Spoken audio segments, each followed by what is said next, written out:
Un jour, une personne âgée vient voir son maître et lui demande: Maître, j'ai fait des fautes dans ma jeunesse. Depuis longtemps, je fais teshuva. Tout va bien maintenant dans ma vie, mais je regrette. Je voudrais savoir si mes regrets sont acceptés. Le Rav lui a dit: il faut regretter énormément. Mais jusqu'où? Jusqu'où faut regretter? Jusqu'à l'intensité?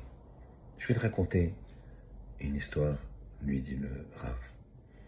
Une fois, un marchand qui avait une marchandise à vendre est venu quelques jours plus tôt dans la grande ville pour vendre sa marchandise.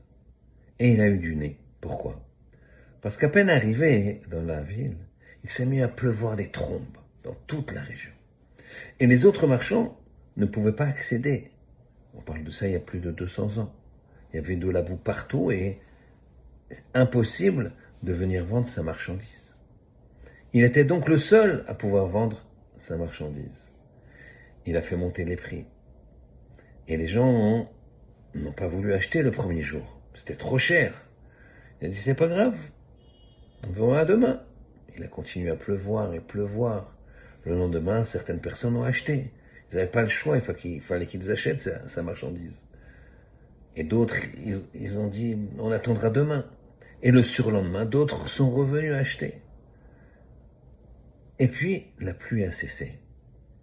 Et le quatrième jour, les marchands ont pu revenir. Et évidemment, les cours ont baissé.